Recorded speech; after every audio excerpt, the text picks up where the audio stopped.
Here is the situation. He has emailed in talking about how he has a small outdoor gear shop. He's recently been trying to work on some marketing to bring in some of the local community. Um, for he wants to do a little bit more of like specials and stuff, at least from what I'm understanding. And he wants to start kind of like pushing them locally, as well as obviously just get a little bit more of an umbrella and outreach on new customers that might be in the area that might not know about him. Okay. So when I was going through his information, some of the things that I'm not going to read it. It's a laundry list long. I made a small thing for today.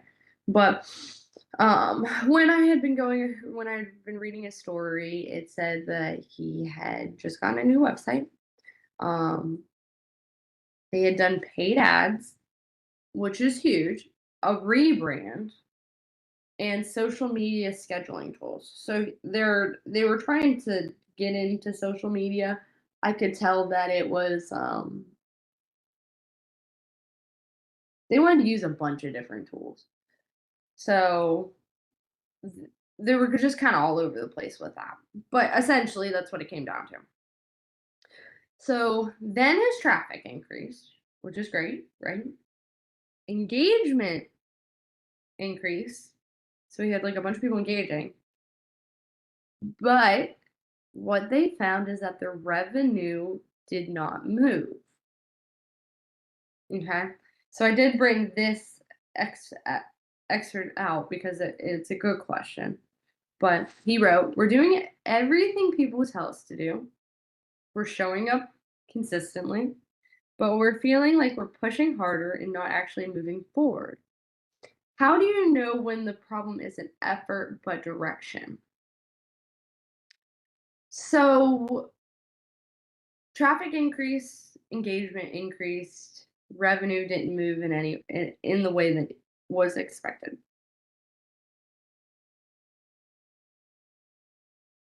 How do you know the problem isn't effort but direction? Well, it's obviously not effort. You guys are putting in the effort. Um, and how you're gonna know that it's not effort over direction is like if you're putting in effort and you're just not getting good response, just change what you're doing. Keep the effort going. Just change what you're doing until you find the thing that's going to produce you the results that you want. You know what I mean? You keep at it. Like, and one, you did a rebrand, new website, your small outdoor. I mean, that's a true investment. And then on top of that, you went to paid ads, which I would not recommend. Um, I'm not saying I wouldn't recommend. I'm just saying that there are a lot of other options. I would love to walk you through the other options that I would recommend for paid ads. And then once you would have all of the education and knowledge, I would love to see if you would still pick brand paid ads.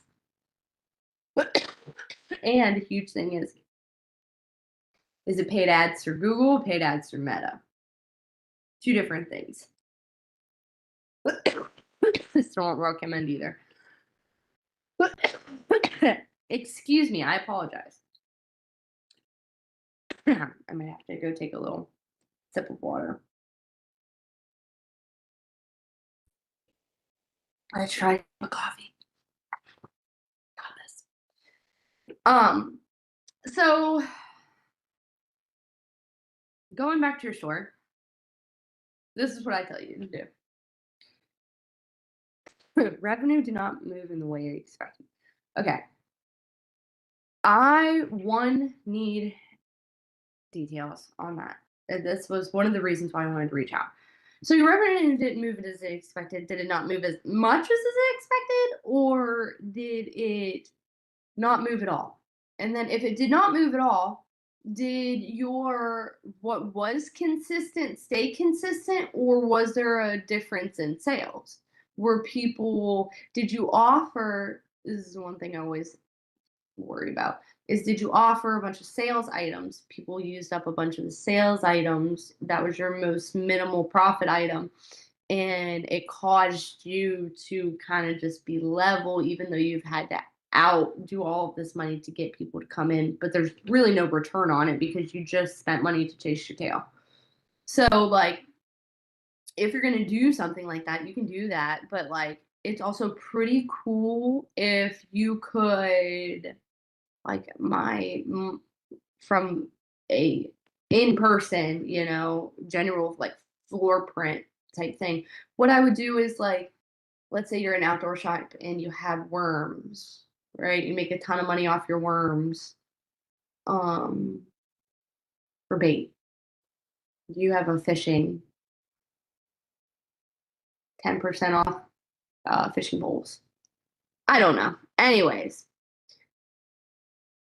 you put the fishing poles there. They come in for the fishing poles. You put the worms right next to the fishing poles so that people grab worms on the way out. And then what you can do is you can look at even though I think that this would end up just bringing more, like, your revenue would just go up. You probably wouldn't look into the two things that are selling. But then what we would hope to see, right? Because we hypothesize and then we theorize. So what we would hope to see, or what we're expecting to see, is that by giving the 10% off of the fishing poles, we as a company will move fishing poles. By putting the worms next to the fishing poles, we hope to incentivize spending on one of our highest profit items to build to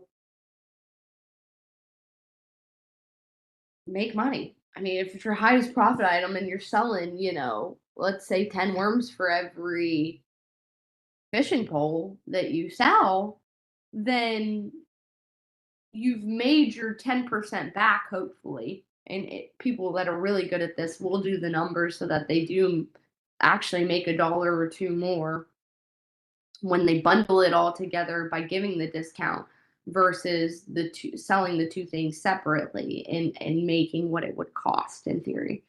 Again, good feedback cycle. So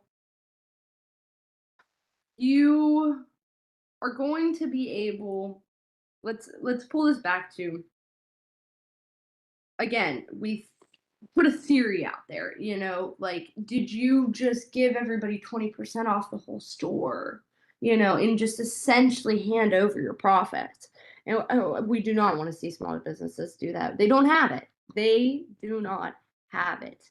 You know what I mean? I much prefer people get the money for what they offer, the customer be happy about it, the business owner be able to do more, be able to offer more to the community, and then the customer comes back and benefits from the activity and even just the sales tax money of that small business in the community.